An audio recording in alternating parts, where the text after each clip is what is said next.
Okay.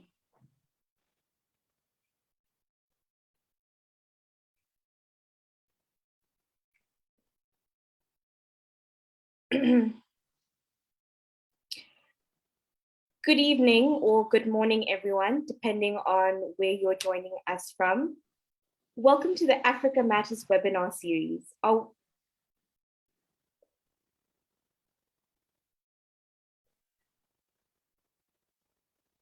Our webinar series aims to spark critical dialogue and transfer knowledge. They're led by African youth across continent borders. We're excited to be hosting a panel discussion webinar in partnership with the Rhodes Trust on the impact and outreach of the Rhodes Scholarship through the lenses of Scholars-Elect and a resident Rhodes Scholar, Dr. Amy Booth, sharing their tips on applying. The webinar will be facilitated by Domefafa Atiso, who is the Selection and Outreach Manager of the Rhodes Trust based at Oxford. Fafa will run us through the presentation and introduce our speakers for the evening. We ask that everyone remains muted for the duration of the presentation and type in their questions in the chat. Questions will be taken from both our Facebook Live comments and on the Zoom chat. Enjoy. Fafa, the floor is yours.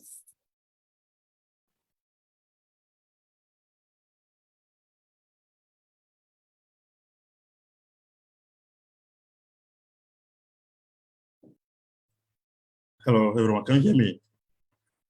Hello, thank you for a wonderful intro. My name is Domefafa Atiso, and I am the Selection and Outreach Manager at the Trust. I'm here today with my colleagues, Scholar-Elect, who will talk to you as well about the Rhodes Scholarship. But before we go ahead, we also have my colleague, Beverly Johnson, also here. She is the regional manager for the Southern Africa Scholarship. And so I will go to the Scholar-Elect to quickly introduce themselves. So maybe we'll start with Isatu.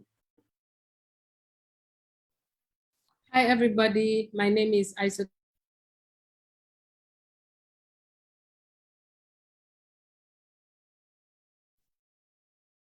Can you see? So I've lost it. All right, we'll go with Kevin. Kevin, can you go ahead? Yes, hello everyone. I'm Kevin Otiato from Nairobi, Kenya.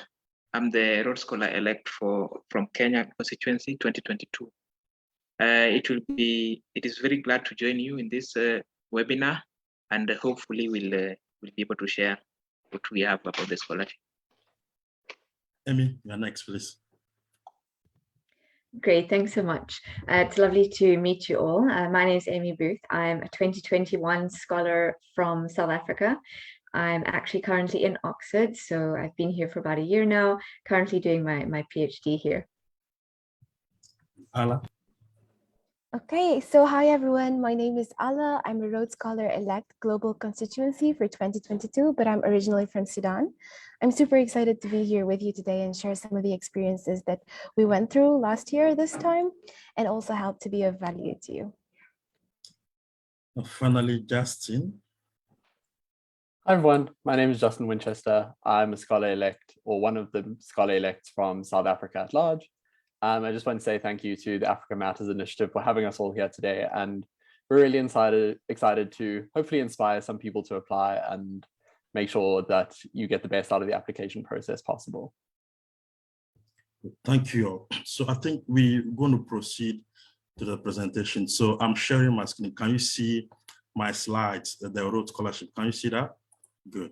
So I know a number of you might have heard of the University of Oxford, but probably not the Rhodes Scholarship. And so today we are here to really walk you through or tell you more about what the scholarship is about.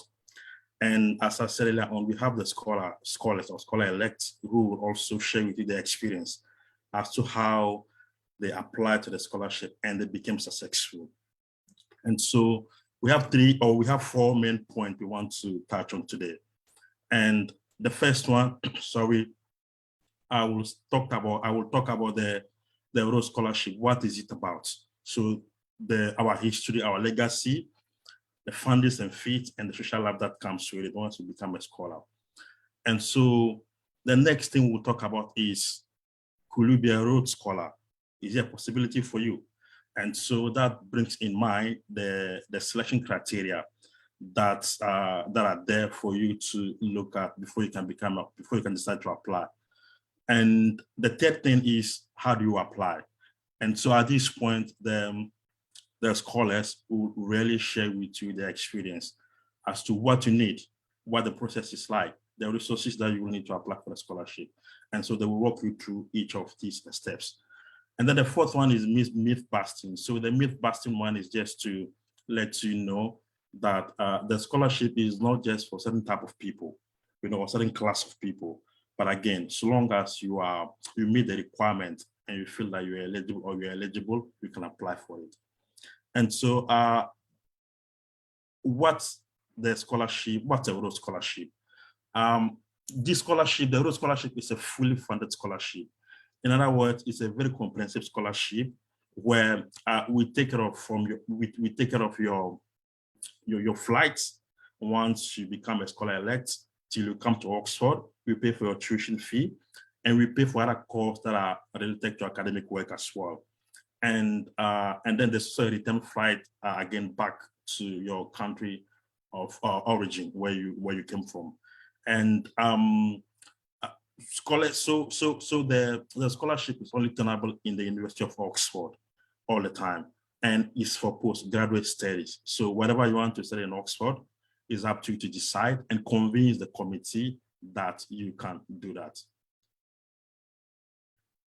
So it's a very old and prestigious scholarship that was established in 1902 by Cecil Rhodes, a very controversial figure, and you will get to understand better once you become a Rhodes Scholar. But again, at this moment within the trust, we have scholars who are contributing much more to the scholarship in terms of funding to make sure that it keeps going. And we seek a lot of qualities in our candidates for them to become scholars. And I will walk you through some of them shortly. So what does the scholarship cover? As I said earlier on, it covers your tuition fee within the University of Oxford. And then there is this monthly stipend that you get every month. Maybe the scholars can tell you how much it is now, maybe 1,700, I'm not sure yet. But again, that is covered. And so we also cover your health insurance as well. That is covered, and in addition to your flight as well, in and out of your country of origin. This scholarship is very unique. And why is it unique? And that's why you need to apply to become a Rhodes Scholar. If you look at other scholarships like Chevening, Commonwealth, and other scholarships that are just there, you will realize that they don't function the way Rhodes does in terms of building a community. And so the Rhodes Scholarship, once you become a scholar, you join a community for life, And what we do is that we organize webinar seminars, talks, and what we call the meet and mingle for scholars to really meet with other senior scholars where they could get mentorship. And so this is a scholarship. Once you get it, you become part of a community for life that you can tap into, a big network that you can have at your disposal, that you can use at some point, at any time in your life. And so being a Rhodes Scholar means as well belong to a community. Maybe the scholars will say more about that. And so what do our scholars say? And we have Emmanuel from Ghana. And what she says is, Rhodes House has afforded me the opportunity to make lifelong friendship with great minds from diverse backgrounds, from whom I have learned so much. And that's the whole point about the scholarship, bringing people with great mind, with bright mind, together into Oxford so that they could engage and interact among themselves. We also have Jinlin from China, and he says, the thing I enjoyed the most about the Rhodes House was how so many scholars from so many different backgrounds are put together, forcing us to embrace our differences and learn from each other's cultures. And that's the most important thing here. So culture is always a source of barrier to many people around the world, to humans most especially. And so bringing scholars together as well, break that kind of ice around this culture thing that happens all the time. And we have this scholar, Wakiti from South Africa. He says, there is nothing quite like the opportunity to so fully invest in your vision for the future. And I'm thrilled to be able to embark on this journey. And again, this scholarship, we look at it more like an investment in your vision. And these are some of the things that you will have to let the committee understand, because this scholarship is not just for you, but again, it goes to a larger extent to help other people around you, in your community and around the world. So how can you become a Rhodes Scholar, or what are we looking for? So in Cecil's wills, there are 4 main things that he put in his will that selectors should be looking out for. Number 1, it's your academic excellence, which is important for your survival or academic survival in Oxford. And so we expect that you will have a good academic standing before you apply for a scholarship. We say 3.7/4 GPA or 3.7 or higher over 4 GPA. And so that is very important. That is very crucial. The other one is truth, courage, and devotion to duty, sympathy for and protection of the weak, kindliness, unselfishness, and fellowship. That is quite important in your character, because in the application as well, we ask for a referee to let us know also about your character, and all this will be evaluated during your interview or application, during your selection processes. And the third one that we look out for is your energy to use one's talent. So what are you using your talent for? So if you're a mathematician or whatever you are doing in your field of expertise, how is that benefiting the world or your community? Or how is that transformational into real life, providing real life solutions to people? So it's something to think about. Before, it used to be in sports and music, but again, now we much look at it holistically as to what you are doing with your talent, and the committee will also evaluate or assess that talent of yours. The last one is the courage and skills required to lead. So we expect you also to have some leadership skills. But again, if I mean leadership here, I don't mean you being a politician or a CEO, but again, leadership in very things that are quite useful to society. For instance, you could lead a teaching exercise or activity within a village, within a community. So we need to be leading something in a way that is bringing changes to people's life. And so, are you eligible? So as I said earlier on, so what I want to say here is that, so because this is a kind of a Pan-African webinar, you will need to check out for each of your what we call constituencies. So we run the scholarship across, through constituencies, which is usually a country or a group of countries that we put together. And so you need to check whether in terms of citizenship and residency requirement, you meet that. That is very important for you to proceed with the application. The second thing is your age limit. So this is quite strict with the scholarship. And so we expect people between the age of 19 to 24 who are applying for the scholarship, and in some exceptional cases up to the level of the age of 26, depending upon either you've done an engineering course or medical course, or those courses that are very long in terms of their time.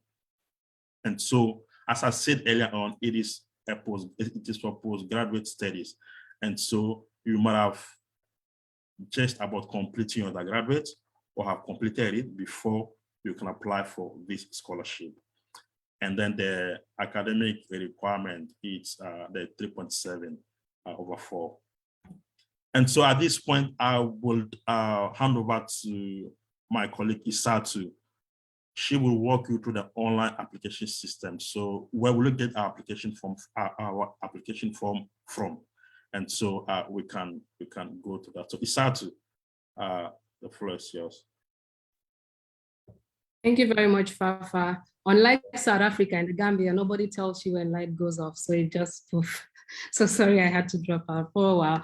But yeah, you can access the online application for the Rhodes Scholarship on the Rhodes Trust website. So Fafa, please project so I can take you through the eligibility So test. can you see my screen? It's still sharing a little bit. Yes, I can see it now. So on this website, when you click on scholarships, it's going to take you to the Rhodes scholarship application. But before you can access the scholarship, you need to go through an eligibility test, which during my time we didn't have, but I believe this is to make it easier for you. So you're able to look at the criteria, and if you meet them, it will take you directly to the application portal. But if you don't, it will also give you other scholarships that you can look at that you might be eligible to apply for. So from this portal, you click on check your eligibility and apply.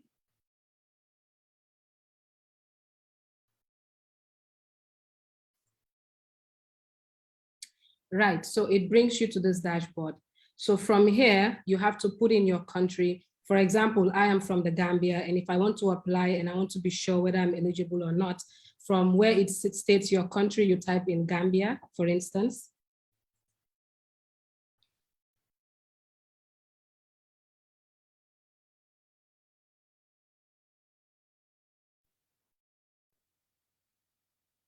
Right, so when you type in Gambia, because Gambia is from West Africa, it takes you to your constituency. So from here, it shows you different countries, but Gambia is a part of it, which means I have completed step 1 to say that Gambia is the West African constituency, and it takes you down to step 2. So step 2, you fill in your nationality or citizenship, click yes to that. And step 3, your education or residency. Then to check whether you also meet the age limit, just like Fafa mentioned before, you have to be between the ages of 19 to 24, and in other circumstances, up to 26 years. So if you meet the age criteria, you click yes. And then the 5th step is your academic achievement.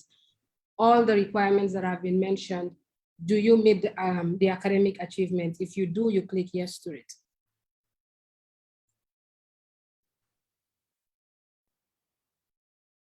Then the final one is the English language criteria. If you also meet it, you click yes. So when you click continue after answering this, it tells me that I have met the eligibility criteria, which means I can now start my application. But let's say, for instance, you do not meet the eligibility criteria. So we're going to go back to filling this eligibility check, but answering some questions with no to see what it shows us afterwards.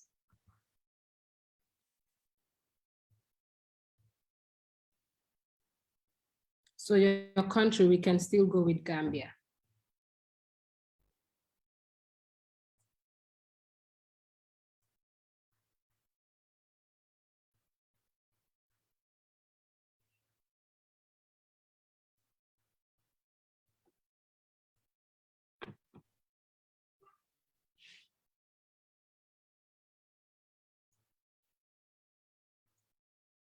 She's still there.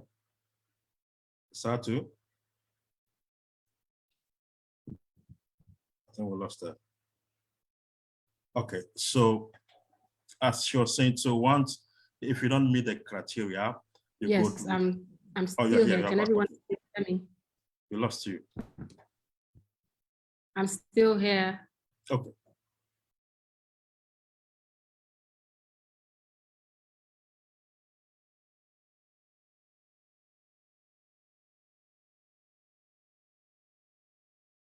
Yes, sorry, my internet is a bit unstable. So we go back to answering the questions from step 1. So if you don't, it tells you that you do not meet the eligibility criteria for the Rhodes Scholarship. But again, if you don't, it takes you, can everyone still hear me? Yeah, we can hear you. We can hear you now, but you're freezing now and then, but it should be fine. Let's go ahead. It's fine. Okay. It's fine. If you don't meet the eligibility criteria, It shows you options, which is to check out other scholarship opportunities that you might be eligible for, or to ask questions if you have any further inquiries about the application process. So that is all about the eligibility check. So before you start your Rhodes Scholarship application, make sure you go through that first. I mean, you cannot access the application portal without going through it. It makes it easier to show whether you are qualified to apply or not. And then we now move to the things that you will need when applying for a Rhodes Scholarship. So what do you need? The first is your birth certificate. That's very essential to prove that you actually come from the country that you say you are from. And so does your passport, which is also a very important document that you need when applying for the Rhodes Scholarship. And the next is the transcript. So for the Rhodes Scholarship, you're going to need both your high school and your undergrad transcript. I mean, I had my high school transcript and I had one undergrad and one honors degree. So what I did was just submit all of my transcript. But if you have your high school transcript and have your undergrad transcript, you have to make sure that you submit both. So the next is your evidence of residence. They need to also be sure that if I say I'm from the Gambia, I need to be from the Gambia.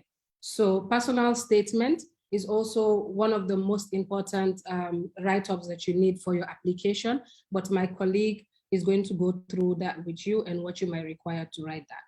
So the next is the CV.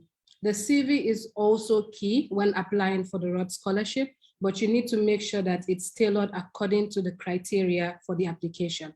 For instance, you cannot submit a CV of more than 2 pages, and you also need to make sure that you only put in the most important details. Let's say there's no need to put your references in your CV, hence you're going to be providing references during your application process. So just put the most important information that you need that qualifies you for the scholarship and that you feel that the selection team will need to know you better. So the next is your evidence of English language proficiency. This might differ based on the course that you're studying. During my time, I didn't have to submit an evidence of English language because I did an honors degree in South Africa, and that sort of like qualifies to show that my English language proficiency is high. But based on the course that you're studying, you need to check that out on the website to see what evidence of English language proficiency you have to submit. So the next is your head and shoulder photo. That is obviously they need to see the person behind the application. They need to see your face and know that, yes, if this is Isatu, then she's the one applying. And the next is the reference letters. My colleague is also going to go through that with you and let you know what you're going to need and what tips that are important when selecting references. So the final one is your academic statement. Again, my colleague is going to go through that with you. You're going to have all the tips during this webinar on what you need for both personal, academic, and references all through. So stay tuned. Thank you very much.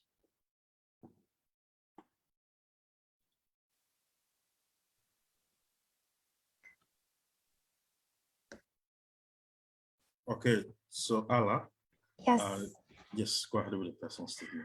Fantastic. Thank you so much, Isatu, for going over the steps of the online application process. From my side, I'm going to be speaking about the personal statement, and it's arguably the most important part of your written application. I think it's because it's what really communicates you as a person to the reviewing committee. So bear with me a little. We're going to go through over 3 prompts you need to respond to in your personal statement, and then I'm going to give you 3 tips from my personal experience. And hopefully it will help you draft a really good personal statement. So the first prompt is that you need to identify which Rhodes Scholar quality that you display most strongly. And this is because there's an understanding that you can't display all 4 to a strong degree. And you need to identify which ones are the most strong that you have and how are other contexts and people helping you develop others. You need to display self-awareness, and it's your opportunity to like reflect on your abilities as well as your limits. Now make sure your responses address through situations. So you don't go like, oh, I'm an excellent leader.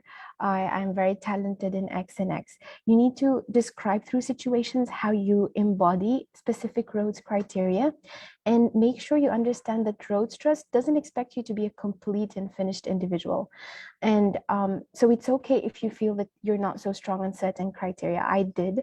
Surely I didn't identify myself as a sporty person. I barely take 2 flights of stairs, but I needed to understand which other criteria make me a strong person. Now, the second prompt that you need to reflect on is what you'd like to learn from Rhodes and the wider community in Oxford. Excuse me. And this second prompt allows you to reflect on the relationship between yourself and the community. So the first prompt, you speak about yourself. But the second prompt, you speak about how you relate with the community, and you explore what you want to learn from being at Oxford, but also being part of the Rhodes community.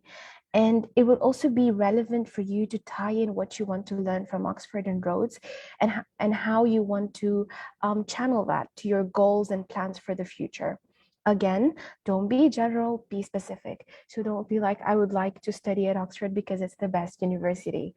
Full stop. No, you need to look at what resources Oxford has and Rhodes community has that will help you develop your goals that you've identified. The third prompt is that from your place in the world, what is humanity's greatest need? Now, this is the third and the last prompt, and it requires you to reflect on the needs of the world and how you best hope to give back to humanity at large. Remember that the scholarship's motto is fighting the world's fight. And so ideally, through facilitating your education at Oxford, the scholarship places a responsibility on you to give back to the world. I knew that when I was selected, I felt immense responsibility because now there's that pressure for you to contribute. And it's always best for your application if you're able to identify and reflect on the single cause that you hold dear to you, and how your training at Oxford will help you be equipped to bring about that change that you want to see. And it's also asking you to look at the world from your perspective and your specific context and see what is missing in your society, and how your training at Oxford, your network through Rhodes will help you bring about that cause that you're fighting for. So ideally, Rhodes Trust is looking for individuals who aspire to make a difference and contribute to resolving the problems that humanity faces collectively. Now, through these 3 prompts, it's definitely a lot of heavy stuff. You need to go through a lot of reflecting. You can reflect in person. You can reflect with people who know you really well. Ask them about what it is that they see you're passionate about, and it will just help you connect the dots in your mind before you start writing. Now, my 3 tips from my own experience. Number 1, make it your own. All of us have a different and unique perspective. And so you have your unique print that you're going to bring about in the world. And it won't be helpful if you read other people's personal statements or ask somebody else to write it for you. In fact, it is not allowed for you to ask anyone to write it for you, professional or personal friends. It has to be your own work, and having someone write it for you would disqualify you. So make it your own, and remember that this is the glue of your application. So what your resume says, what your reference letters say, what your academic interests reflected in the statement say, will all be connected through your personal statement. So tell one story, please. And it is very important that you avoid generalization and ensure that your statement is reflected in a professional and specific manner. Please avoid writing your achievements or telling your achievements again. Remember that they have a copy of your resume. So you don't want to go, oh, I did this and I won that. No, they really want to know why you did that and what winning that thing meant to you and how you want to project it to the community. The second tip is that ensure that your personal statement is within the 750 word limit. I mean, this is a requirement, but I say that the tip is you cannot tell your whole story in 750 words. It never happens.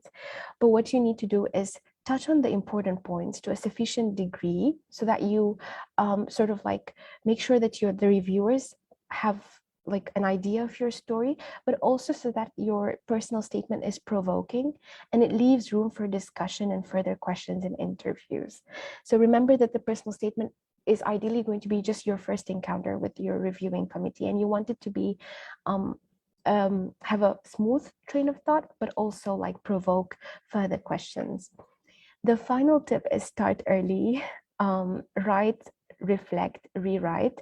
I felt so much pressure writing my personal statements, so I procrastinated.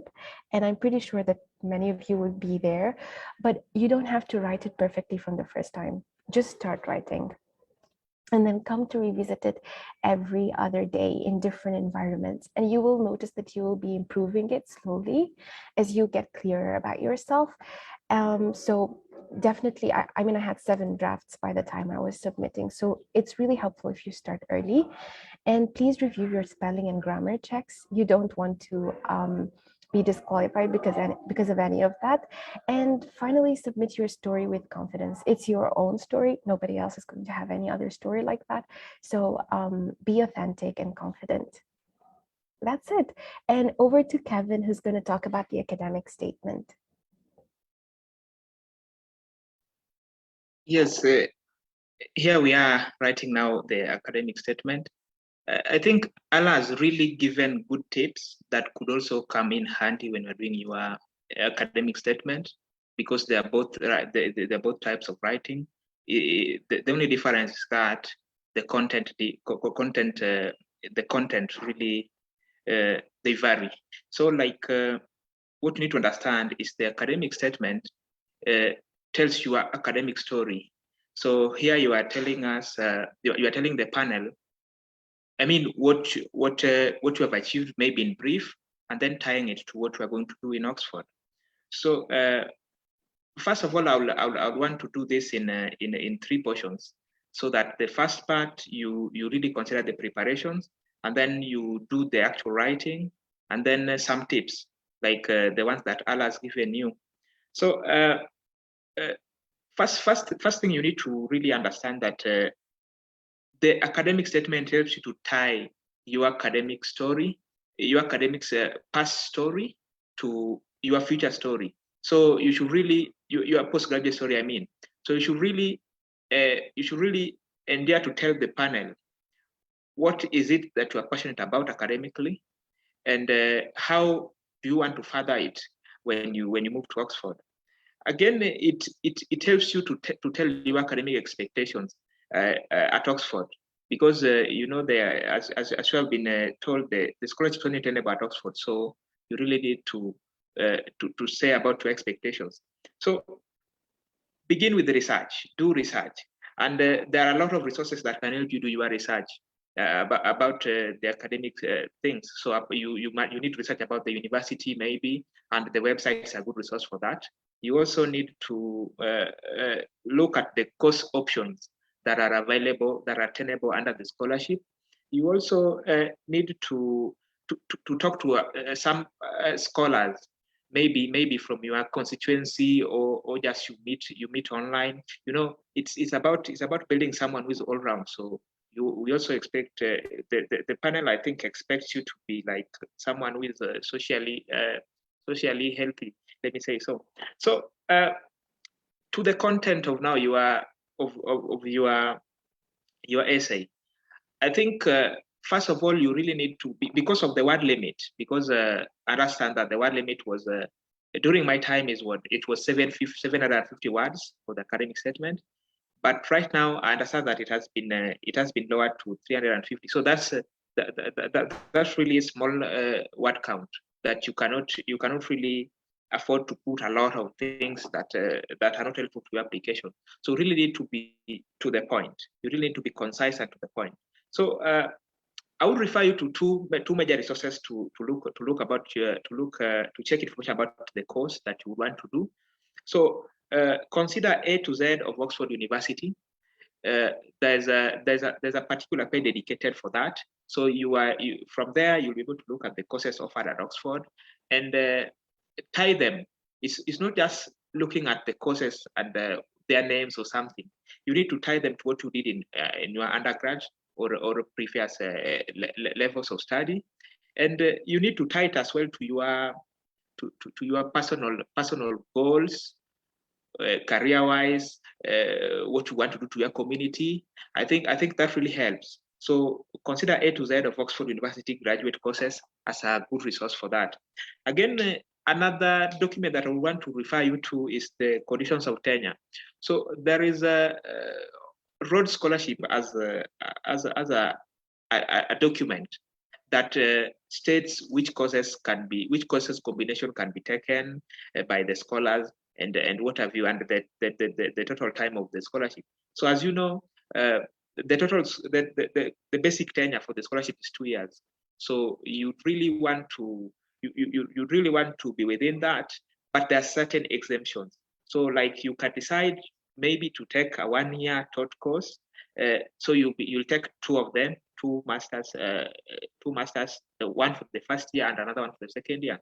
You can also decide to go for a 2-year masters by research. So those are options that you can think about.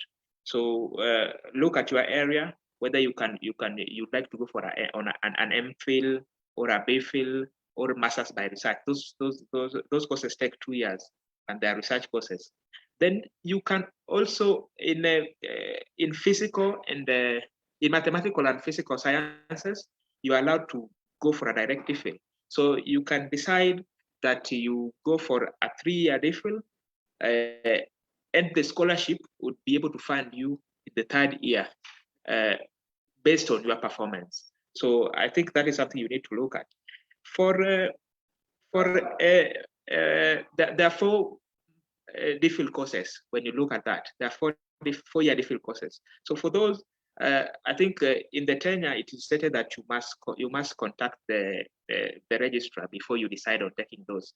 So you really need to put in all this information together and factor it in when you're doing your course choices, because in your academic statement you must really say which course you want to pursue, and you need to tie it to what it will help you achieve and your expectation at Oxford. Another thing that you really need to look at in your essay, there are only 2 things, by the way. So the next thing that you need to look at your essay is academic plan. So like, why are you interested in Oxford? In very brief words, really state why Oxford for you and for your course, the courses that you have selected. Why do you want to do them at Oxford? So that is a bit personal. Like, people have different perspectives about it. So really try to come out authentic. But I just think really try to come out authentic on it. So give good results that will move the panel to really see that you have very good intentions of taking that course and making an impact with it. So again, if you're going for a research degree, a research study, that is, so you really need to maybe not go deeper into it, but just say what you want to do with it, what you want to do in your research. I think that also makes you as someone who is very clear about about their future goals. So really talk about that. Maybe you can talk about the lab and maybe the supervisor that you are looking for to work with. So you can. The Rhodes Scholarship gives you that leeway of maybe reaching out to professors, though it's not much allowed, because they also have some commitments that they have to undertake. So I think for your application, make it as minimal as possible, but you can always have maybe scholars in Oxford or alumni scholars who will be able to guide you on maybe how to get a good lab or something like that, and talk about it in your essay. Then most importantly, these two items, ensure that you state your key learning expectations that you expect to get from the course in Oxford. And again, tied to, because the Rhodes Scholarship is about humanity, and you know, the conviction to apply for Rhodes Scholarship, I think in many scholars is being inspired by what they want to do for their country, what they want to do for their community. So really tied to that, and hopefully, I know this is something all of us intend to give back to the community after maybe getting what the course has to offer. so I think that is a lot of content that you have to put in. Just try to be concise about it, so that it fits the word limit, so that you don't really exceed it, so that your statement becomes really I may say boring to read or something, but really try to make it fit within the word limit. I know it's a lot of content, and you might be tempted to put in a lot of information, but really try to put in only the important ones relating to your personal experience and your future goals. Then just the common ones about the tips, I think you really need to learn the art of making drafts. Make drafts and then ponder about it, maybe with your family, with your friends. Just ponder about them, not really making them do for you the work, but making them maybe correct the grammar, the mechanics, but the content has to be yours. I think you are the best person to tell your own story. So if you do it, I think it will put you in a better place. And then keep your work organized, make your statements flow, and proofread for mechanical errors before you hand in. So I think with that, your academic statement would have covered all the things that are required, so that you highlight in your essay. So I think with that, I would want to wish you good luck if you are planning to apply for this cycle. Really put in the best, and I think the best will come out for you. Thank you.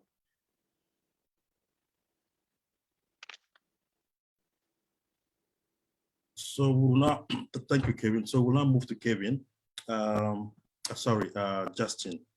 Justin, please, could you walk us through the reference letters and give us some tips as to how you went about yours and how to go about it? Thank you. I'd love to. Thank you very much. So hi, everyone. My name is Justin, and I'm going to be chatting through choosing meaningful referees for your Rhodes Scholarship application. So in your application, there's two kinds of referees who give reference letters as part of your application. You have academic referees and you have character referees. Each constituency that you apply has numbers that are required. Each, for example, if you're applying through South Africa at large, you need a minimum of 3 academic referees and a maximum of 1 character referee. So just keep that in mind. But these kinds of referees serve different purposes. And so let's reflect on what those purposes are before we look at the criteria of how you go about choosing those referees. Your academic reference letters are those that attest to your academic excellence and your academic abilities. That's one of the selection criteria for the scholarship itself. Your academic referees, and the purpose of them, is for someone to attest to the fact that you are able to make it in the rigorous academic environment that is Oxford. And in that way, they therefore reinforce your academic statement. And so if your academic statement says you want to do this because you want to achieve this ultimate purpose, your academic referees are the people who say, well, he is able to do that, or they are able to do that. Your character referees, on the other hand, these are the people who attest to your energy, your passions, your values, your ability, and also your willingness to set in motion what you claim it is that you want to do in the world, which you've probably laid out in your personal statement already. And these reference letters must also then be tailored to the specific selection criteria for the scholarship. So finding referees who fulfill these purposes is what you're looking for. So what kind of criteria should you then use to select those kinds of referees? Well, again, here I'm going to split it into academic and character referees, and then go through some things that I think when you're selecting your referees, both of these things have in common. So on the first hand, with your academic referees, the first thing you should do, write out a list of all of your university lecturers. Your academic referees can't be school teachers. They have to be people who have educated you at the tertiary level. The first thing you should do, and the first thing you should look at, is lecturers who know your academic abilities very well, especially insofar as they are related to the courses that you're applying for.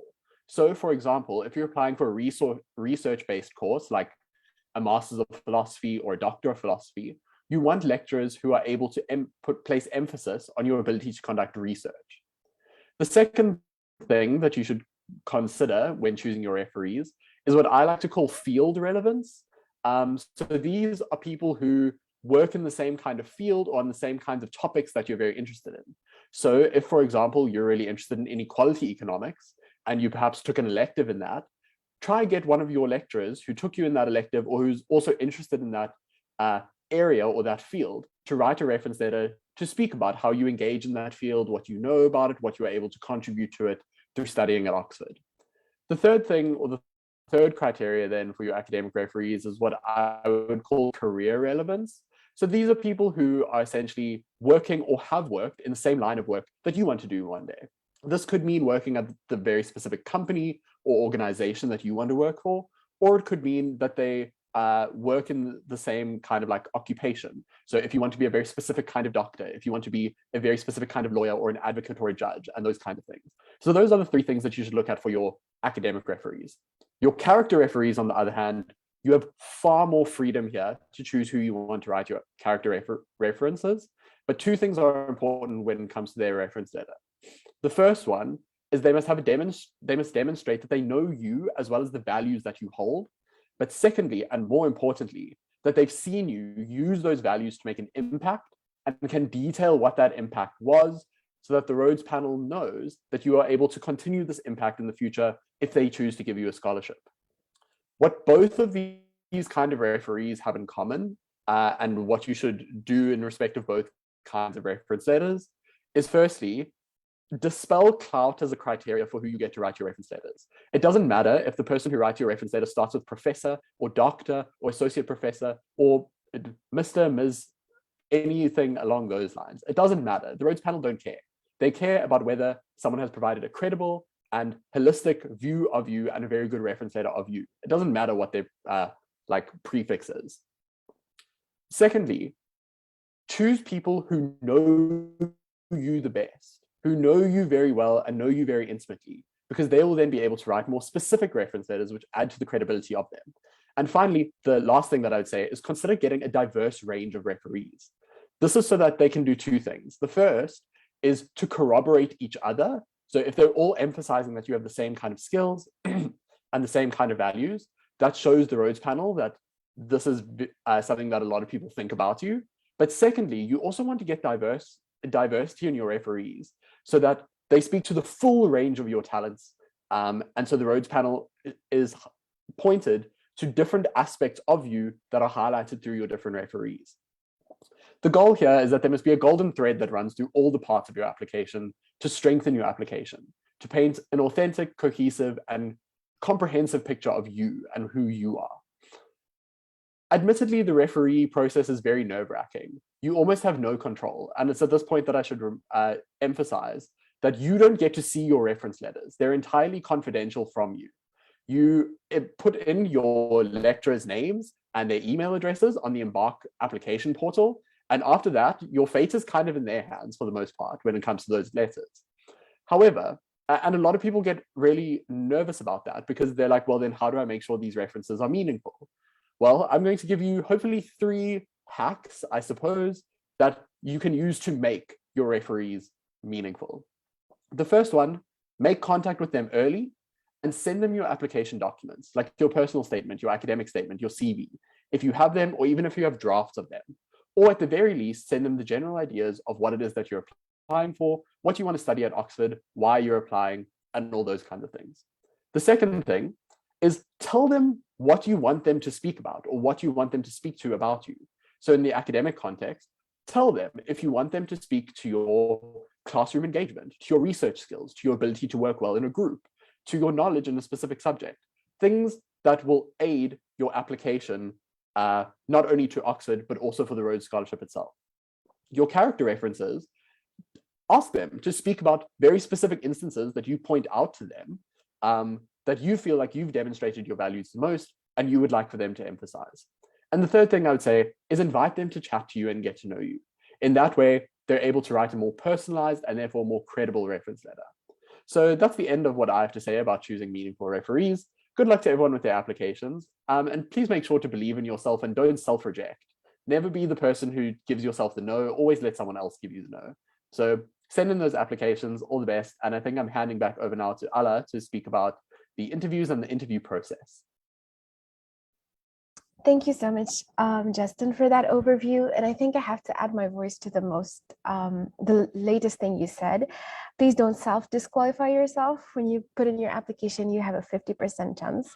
And if you don't put it in at all, you have a 0% chance. Okay, so I'm going to speak about the interview process, which again, after you submit the online application, is also the most important part of your application or the process in general. Now, disclaimer, the interview process is the same, but it might differ in application from constituency to constituency. So I'm going to give you the overall frame, and then be sure to speak to people from your constituency. For example, I'm from Global, so we had purely virtual interviews, and I know that is not the same for people from West Africa or Southern Africa or Kenya. Now, in general, the interview process is structured as follows. So after you submit your application, there's a screening, and then applications that meet the basic standards of requirements are subjected to an initial interview. Now, this initial interview is usually performed by 2 senior Rhodes Scholars. It is usually 30 minutes. And for me, from the Global constituency, it was online.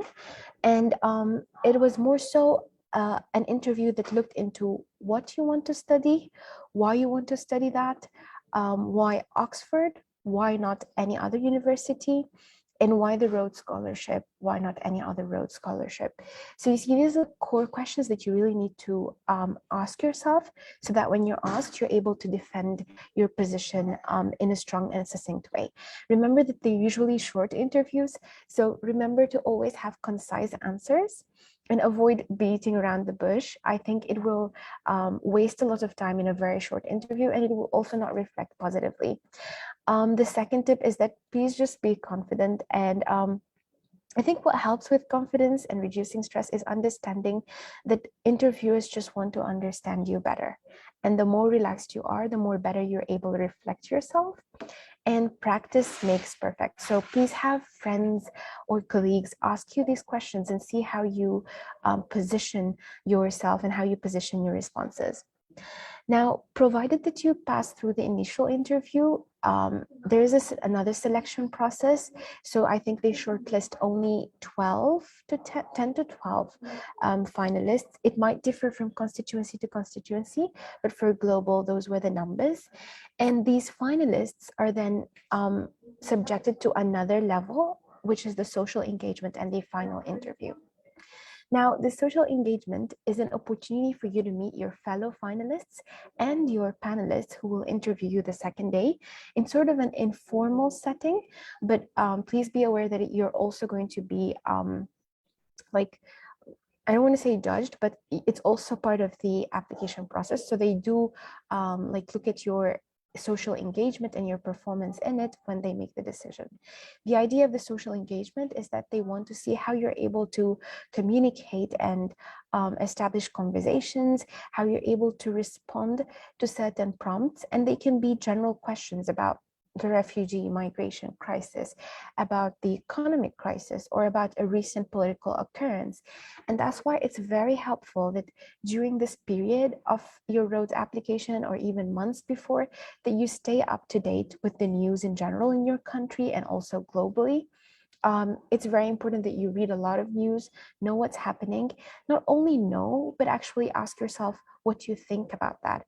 It's very important to have your own opinions and reflect them diplomatically inside your interviews. And so in the social engagement, for me, it was virtual, and I think we had like really good conversation with the fellows. Please be open to learning about them.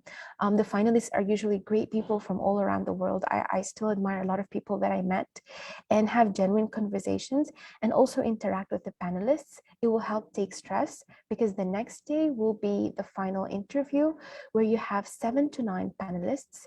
Usually the head of the panel is not a Rhodes Scholar, but the others are or might be, and they're usually like decades older. So it would be great for you to have exposure with them in the social engagement before the final interview. And then in the final interview, it's really hard to say what's going to happen. There's no set format for it. Usually it's between 30 minutes to an hour. I know for the Global Scholarship, it was 30 minutes, but for South African constituency, it can be 45. For others, it can stretch up to an hour. And what's going to happen in that interview is that they just want to understand you better, your motivations, what you do aside from your works or your hobbies, what you think is humanity's greatest need. They also want to pick your brain about, and just to see your thought process about certain things. That's why you're highly likely to be asked about things you've never heard of. And that's okay. I know that Rhodes Scholar interviews are notoriously difficult, but it's okay to not know. And they also want to see how you respond when you're subjected to something you do not know, and how you form an opinion. And these are things that can be very valuable for you to practice, or even just accept that it's okay to not know, and you should be able to answer from that position. So yes, I think the final interview, 7 to 9 panelists, very smooth, fluid. Make sure again that you have very concise answers, because you need to give each panelist the adequate opportunity to ask you the questions that they have, either from your personal statement, either from your CV or your academic interest, or even just general global matters. So please review your personal statement really well, your CV really well. Make sure you understand everything that's on it and why you did those things. Because you will be asked, and also know the main occurrences in the period leading up to your interview. And my final tip is just enjoy the process. It might be painstakingly nervous and a very pressurizing experience, but it's very valuable. I think out of all interviews I've been subjected to, the Rhodes experience has been the ultimate best. You just leave understanding yourself better. And that in itself is a value of the application process. And again, just share who you are confidently and smoothly. And you only are able to do that if you prepare well, and if you practice a lot as well. So that was my experience. And of course, after the final interview, the announcement is usually the day after. And so, yeah, it was a really good experience. If you guys have any questions about the interviews, please drop them in the chat box. And I think I will hand over to Fafa. Thank you, Alaa. So I think we're pressed with time. So we will have Amy to walk us through quickly choice of courses. I know Kevin did a lot of work talking about that, but again, Amy, you can walk us through quickly again. Great. Thank you so much. Yeah, as you said, Kevin pretty much said most of this, but I just want to emphasize the fact that Rhodes covers 2 years of a course. If you apply for it and you give a good reason, they might stretch that to 3 years, especially in a PhD situation. So you really, when you're choosing a course, have to make a decision what you want out of Oxford. Do you want to go there and do a new bachelor's degree, which you can? Do you want to go there and do 2 master's degrees? Do you want to go and do an MPhil, which is a 2 years master's program? Or do you want to do a PhD? And when you think about that, you need to think about it both from an academic point of view. What are you hoping to achieve from that in terms of your future academic career and where that's going to lead you? But you also want to think, what do you want out of Oxford? If you choose to do a master's degree, they're often very intense. So a lot of your time is going to be spent in the academic realm. You might not, for example, have as much time to network or engage in other activities, or do a bit of traveling, or meet other people, whereas a PhD might give you more time for that. As you can see, I'm a little bit biased towards the PhD route, but you need to really think about what you want out of Oxford. There are 2 types of masters as well. So there's a taught masters, which is more lecture based, and then there's research masters. So you also need to think what type of masters you'd like to do. There's also the option, if you do a 1-year master's, for your 2nd year, you can do the service program that Rhodes offers. So if you don't have a specific course that you have in mind, or if you have a project that you'd really like to run, perhaps back in your home country, then Rhodes does offer a service year. I've got the picture of the A to Z of courses up here, and I would really encourage you to look at it. Oxford offers a wide range of courses. Some of them are weird and wonderful. You will never have heard of them before. So it's worthwhile just going through all of these courses and seeing what there are. What I did when I was doing this is I made a list of courses that I found the most interesting. They weren't necessarily in my field, so I come from a healthcare background. They could be something completely different that you'd like to pivot towards or try out. And then I would check the eligibility requirements for all of them. Do you actually have the qualifications to do this course? And then reach out to people who've done these courses to find out more about them. You know, what's it like being in those classes? What sort of content do you get taught?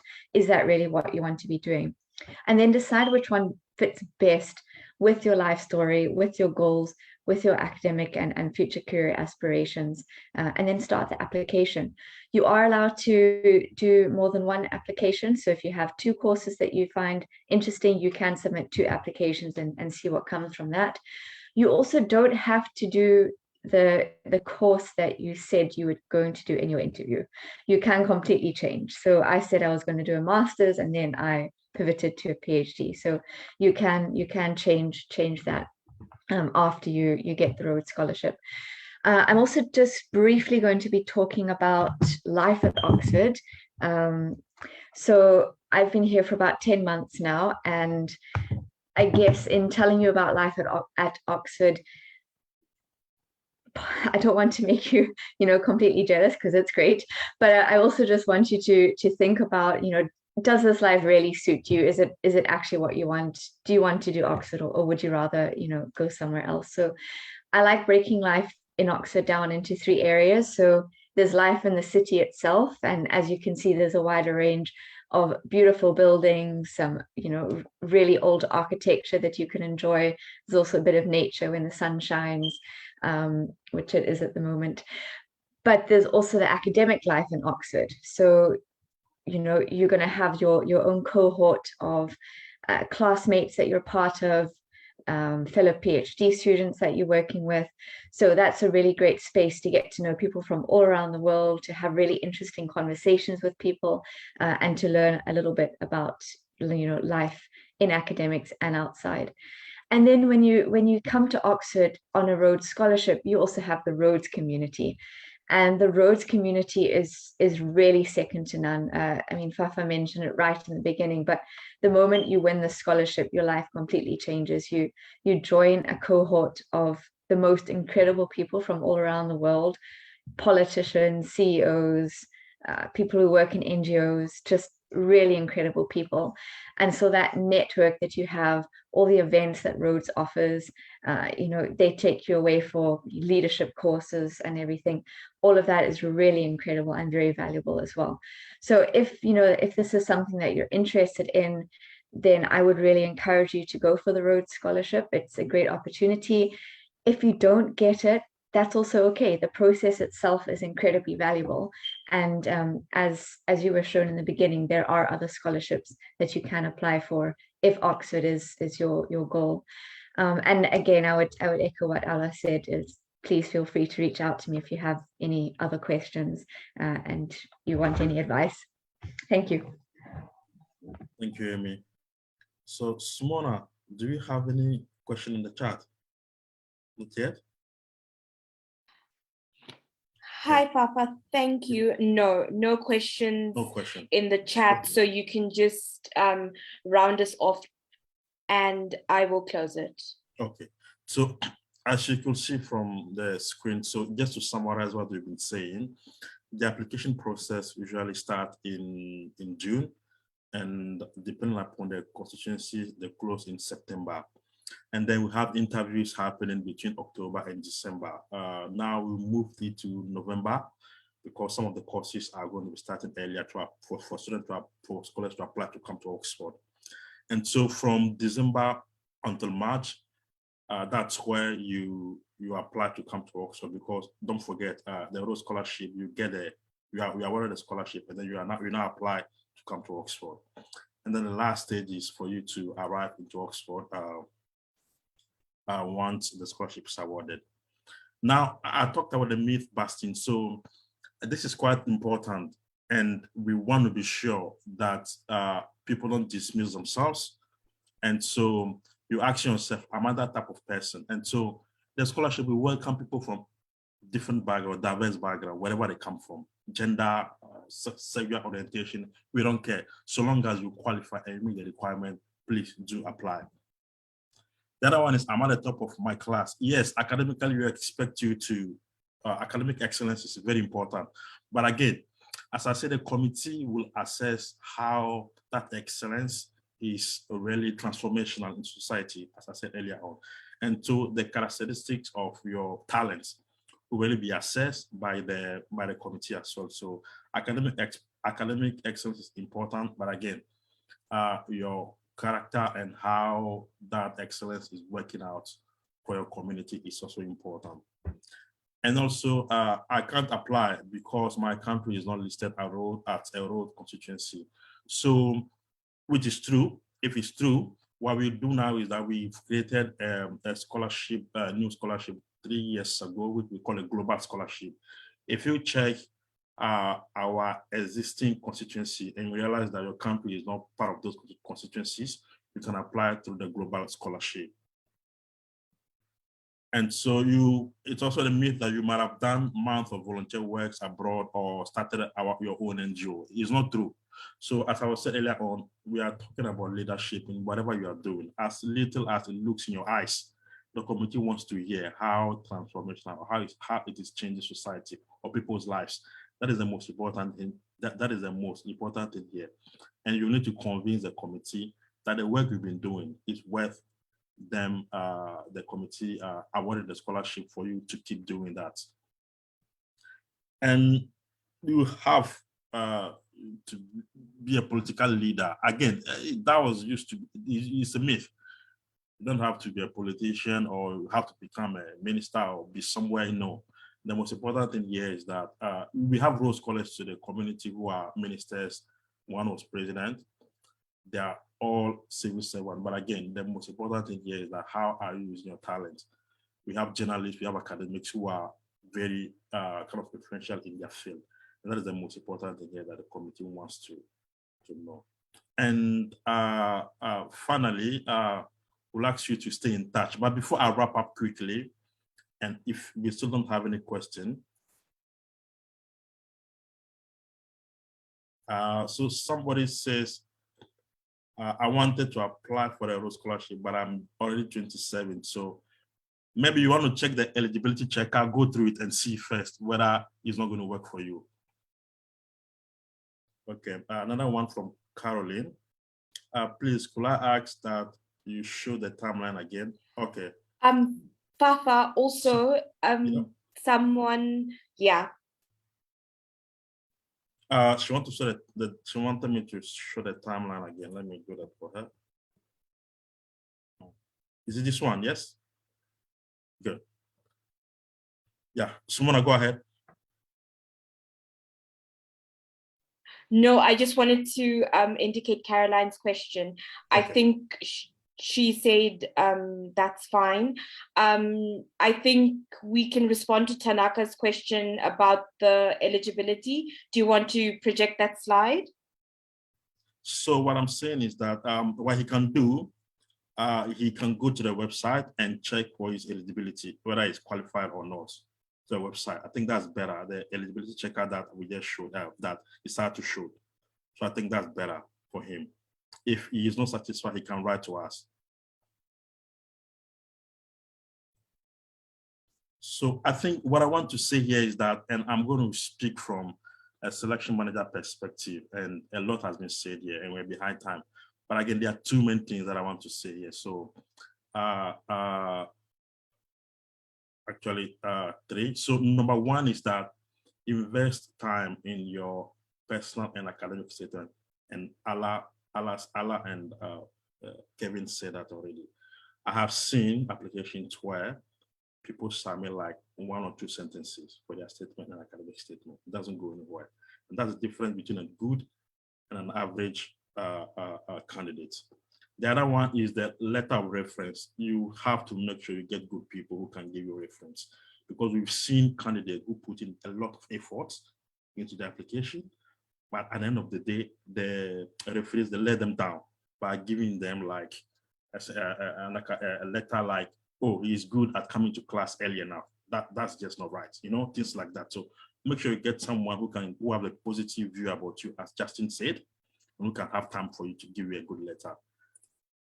And the last one I want to say here is that which is a bit cheeky. But again, if you meet most of the scholars, if you ask them, why did you apply? How were you sure that you will get it? They will tell you they didn't know what they were doing. And so take a leap of faith, apply. Do not self-exclude yourself. And it's very important, because so long as you meet the requirement that we laid out, that is on our website, so long as you meet it, you should be applying. And don't disqualify yourself or self-disqualify yourself. Don't do that. Do not self-exclude yourself. Just go ahead and apply so long as you meet these requirements. So Tanaka, this is our contact details. Let me put it. So what you can do is write to us. I will put in I'll put in our scholarship.qa.com at Rhodes House.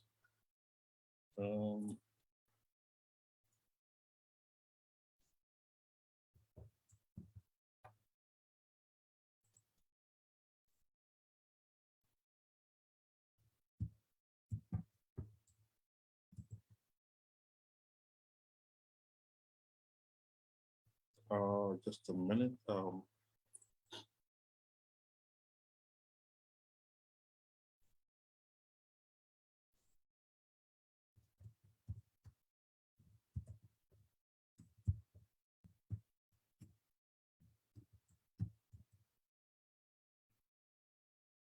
So if you have any problem regarding whether you are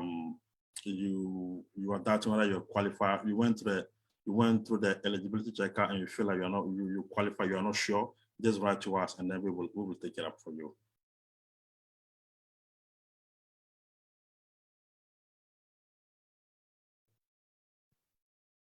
Okay, thank you. Is there any more questions? I think that's fine, Simona. Yeah, so I'm done here. So if no other questions, okay, thank you so much for joining us. And I especially want to thank our wonderful scholars-elect and Fafa for taking us through the Rhodes journey. It was a pleasure hosting you this evening. And if anyone has any question, as Fafa has indicated, they do have a website and you can approach them. And we will be sure to share this recording on our socials. Thank you, everyone. Do join us again for our webinar series. Bye. Thank you so much. Bye. Thank you. Bye.